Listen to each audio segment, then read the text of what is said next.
that, start thinking, how can I, work in my community? So again, if you haven't taken the shots, don't. They're not vaccines. If you've taken them, just hang in there, stay as healthy as you can, don't take any more. And please, please, dear God, do not allow any of this in your babies and children. I really want to thank you today for your attention. I'm on Stu Peters TV. I'm on Telegram, which is t.me at drjane Ruby. I break a lot of news there, and I'll be starting my own show on his network soon, so you can, hopefully you don't get sick of me. Anyway, thank you guys. Thank you so much for Dr. Jane Ruby. Wow, what a blessing you are. I know firsthand, my son was being forced vaccinated. I actually got a religious exemption for him. I went all the way to the Florida Supreme Court, and his religious exemption was denied. And so, and he's being forced vaccinated. And my younger son has no vaccines, and he's perfectly healthy. And thank God both of my sons are okay. But I educate parents now about, how you can go about getting a religious exemption and how and understanding your rights. So my organization is called the Faith Freedom Foundation, and we're here to support religious freedom. And we want to also, like she's mentioning, is encourage people through music. And this is a song I wrote called Courageous, and it's after Joshua 1:9. And do not be strong and courageous, do not be afraid, for God is with you. And so that's something that we all need to remember right now, that we need to trust in God with all of our hearts and not lean on our own understanding, but in all our ways acknowledge Him, because He is our Creator, and He made you perfect in His image. We don't need anything outside of His will. So I just encourage you to trust in God today and be strong and courageous.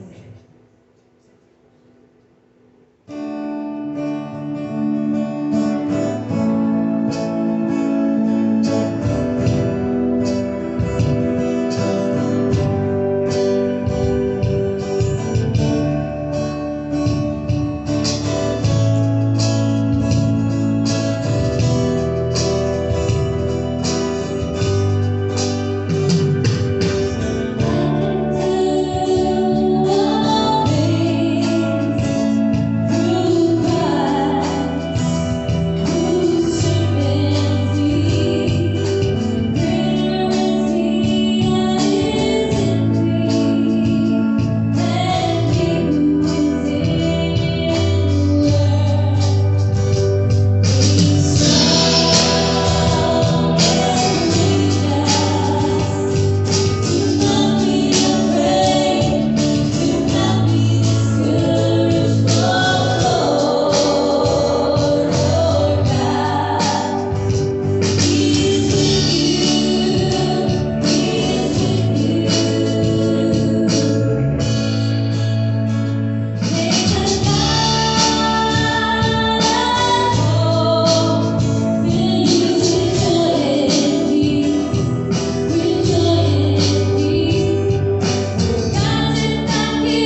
And the pastor has a request to use your mic if possible.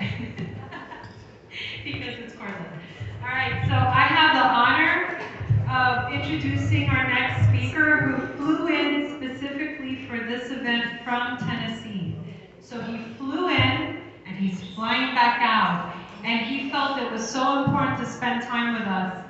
Pastor Greg Locke is the founding and lead pastor of Global Vision Bible Church in Mount Juliet, Tennessee, just outside of Nashville.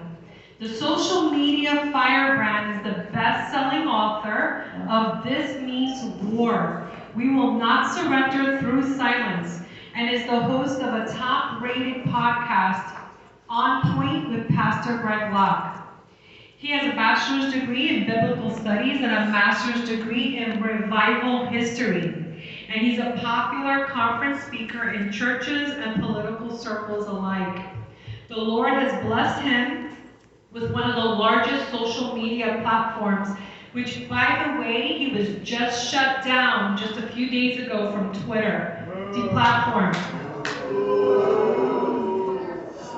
Yes. Global Vision enjoys one of the most broad-reaching live stream ministries in the world while raising 6 kids of their own. Pastor Locke and his wife Taisha work hand in hand in the ministry and have a heart to reach those who are broken and have been forgotten by the church. So I want to give a foreword to Pastor Locke to let it rip and bring down the house as we're going to do.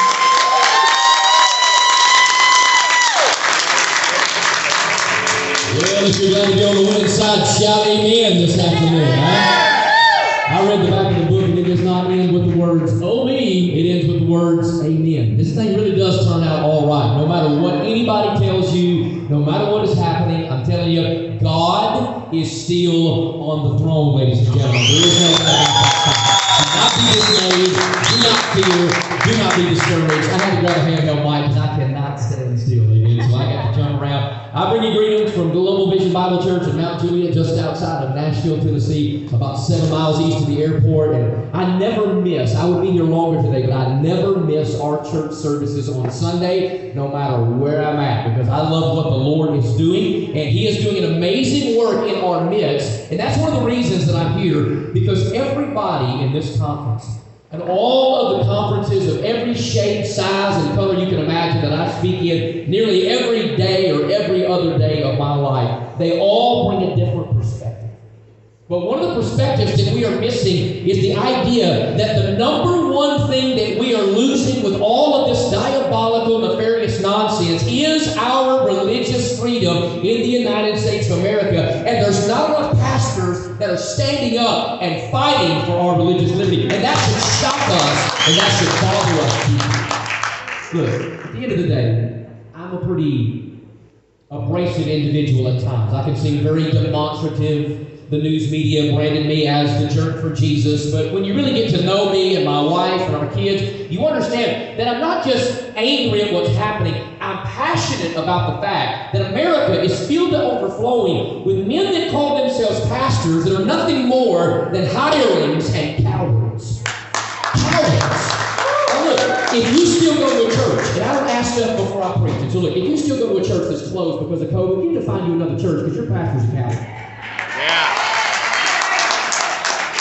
I have to really clap, that's all right. I still got a little while. Praise God. They gave me 45 full minutes. I won't use all of it because you'll be nervous in about 10. But at the end of the day, here's what I want you to recognize. We never one single solitary time shut down our church. Not because I'm great, not because our church is amazing, but we saw the nonsense for what it was. We saw the handwriting on the wall. I get it. 15 days to slow the spread. You know the most difficult thing about 15 days to slow the spread? The first 18 months.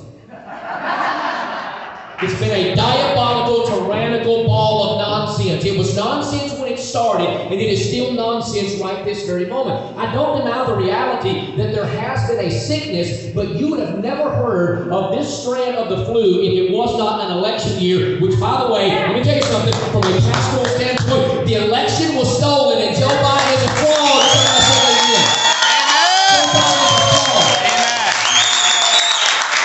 And you know what? I say stuff like that from our pulpit, and people are like, oh my goodness, we can't believe he's saying this. And I say, oh my goodness, I can't believe the cowards aren't saying it more.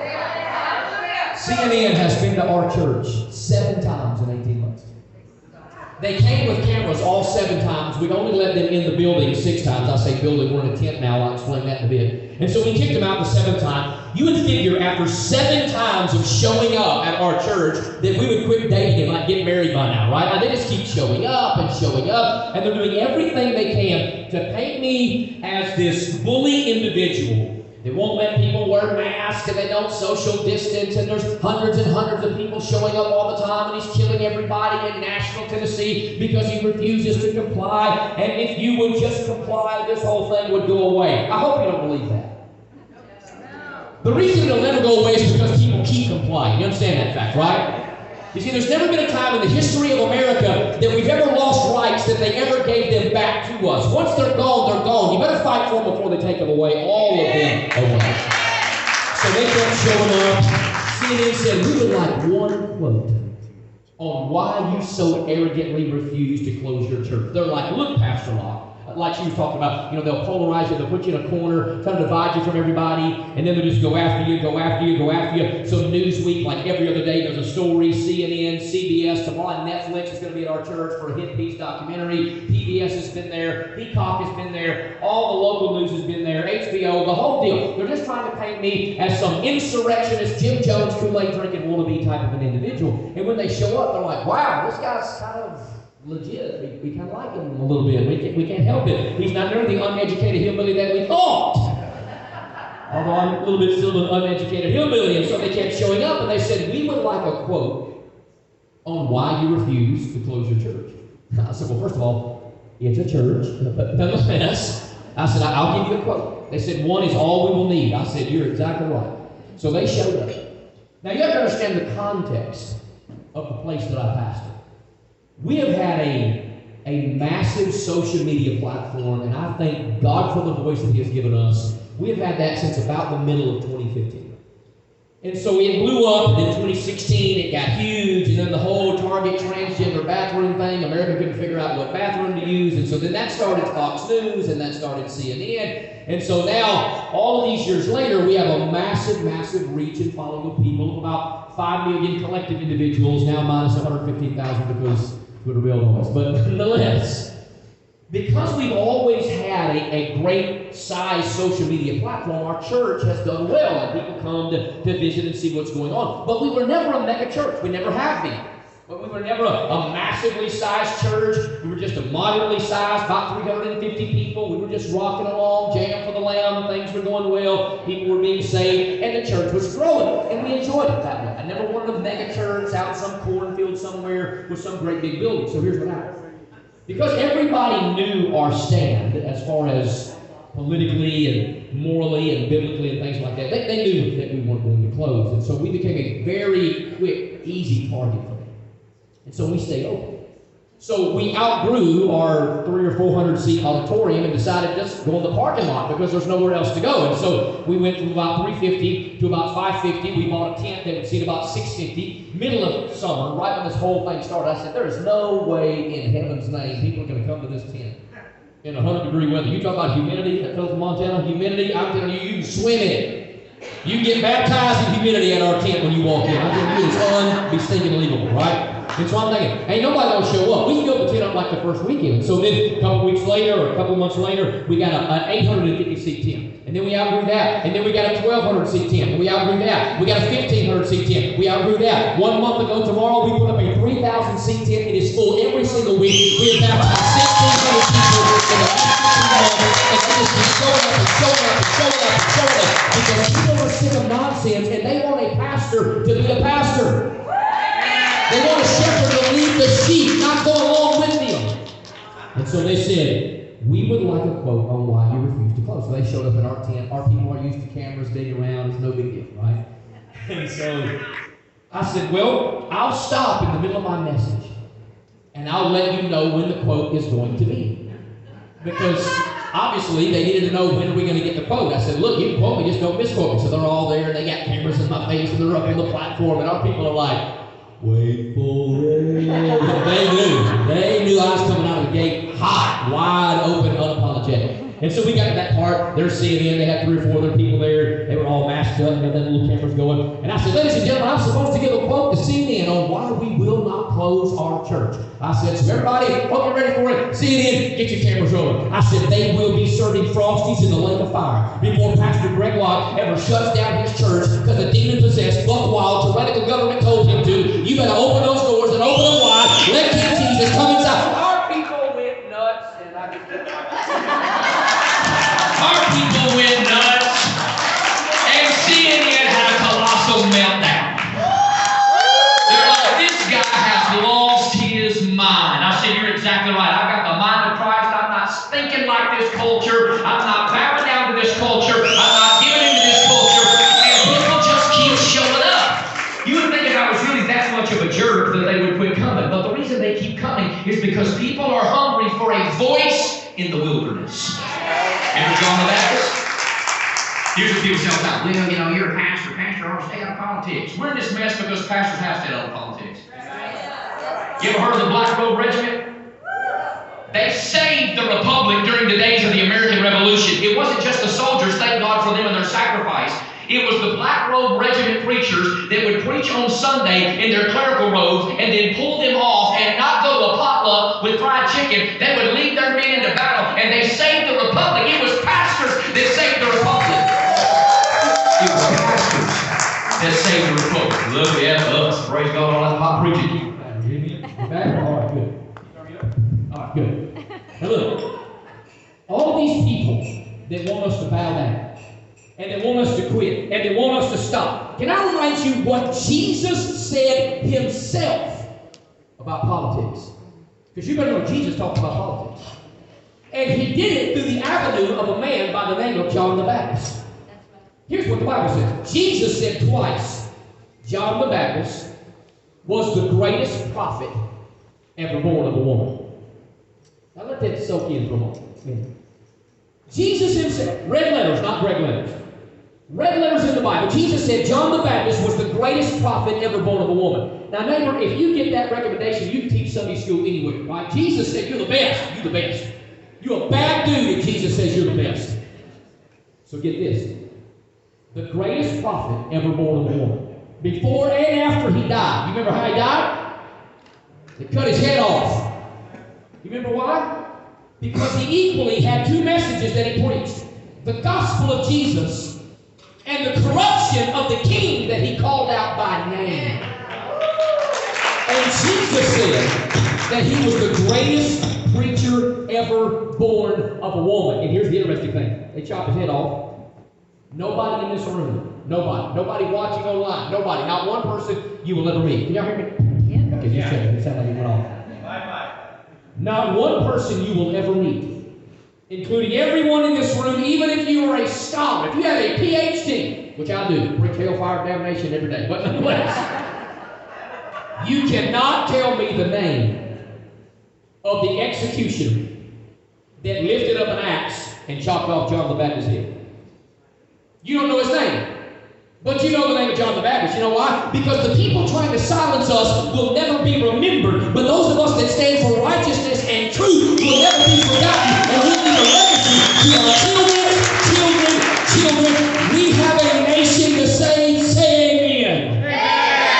We have to say it. We have to fight. So when we kept our church open, immediately the Lord allowed us to be a sounding board, a battle cry or rallying cry for other pastors. And we began to call them. I began to call my friends and say, what are you doing? I get it, okay? I know your 14, 15 days are up and you thought there were going to be body bags at Walmart and all this, but it didn't happen. Open your church. And so they began to open. And so I began to crisscross the nation these last 18 months and go to conference after conference after conference and church after church after church to remind people that the local church is still the pillar and ground of the truth. The gospel is still the power of God unto salvation. And God has not given us the spirit of fear, but of love, of power, and of sound mind. And I have been shocked at the Christians and the pastors that are okay with the rapid decline and loss of freedom of religion in this nation. I am shocked by the people that want us to hush. How many of you, just for the sake of a little bit of a data study, how many of you, just be honest, line up with the hand? In the last been almost 2 years now. In the last 18 months, you have been disappointed by a church that you went to for a very long time. Put your hand up. Look at that. You know, there's no hurt like church hurt. You know, one of the things that grieves me, gets me emotional when I think about it, the tens of thousands of people that meet me everywhere I go that are brokenhearted because they thought that their pastor would stand. They thought that their shepherd would be a shepherd. They thought that their church would fight through the tyrannical nonsense, but they laid down. Well, you know, Romans chapter 13 says that we have to obey the governing authority. Actually, Romans 13 says the governing authority is there as a terror to those that do evil, but a guardian to those of us that do righteous. So when the terror becomes the tyranny, biblical or rebellion becomes biblical. We got to push that. We can't submit to a blood-law government. I'm not going to submit to Satanism. I'm not submitting to demonism. The Bible says in Acts 5 we obey God rather than man. So I'm not going to stand before you. I'm not standing before Republicans. I'm not standing before Democrats. I sure ain't standing before Joe Biden. I'm going to stand before Jesus for the decisions that I made as a leader in my community and around the world. And so I've been shocked at the absolute fall down the steps cowardice of the Church of America. So at the very beginning of this thing, we thought we're going to have to fix some stuff because every single weekend, for weeks and weeks, the police kept showing up. And they would say, look, we love your videos. We're not going to arrest you, but these idiots keep calling, so we have to show up by way of protocol. And so then when they couldn't get me arrested and get me shut down, because I told them, look, you're going to have to have a lot of handcuffs and squad cars to get us up out here. We all go to jail for it. Okay, what shocks me is how many people in American Christianity, which is too American and not enough Christian, they say stupid things like this. Well, one day, I'll go to prison for my faith. Why don't you go to church for your faith first? That would be really good, right? I'll go to prison for my faith, only go to church for your faith. I'll die for Jesus. Why don't you try living for Jesus just like one time in your life? That would be good glory. And so they kept showing up, so then they tried to violate us on sewer permits, and they tried to get us on a sound ordinance, which they're trying to get us on now. They tried to get us on this, zoning this. I mean, it was everything they could. Shut you down, shut you down, shut you down. I'm like, oh no, you ain't shut nobody down. So the news media kept showing up, and all the local folks kept showing up. Oh, they're not social distancing. Nobody's wearing a mask. He put up a sign that said it's a mask-free church campus. We believe in faith over fear, which we do, right? And so they kept showing up. So I thought, you know what, we're not going to fix this right now. I know for some of you, you're going to be like, I cannot believe the pastor is about to say this. Well, I did, so it's cool.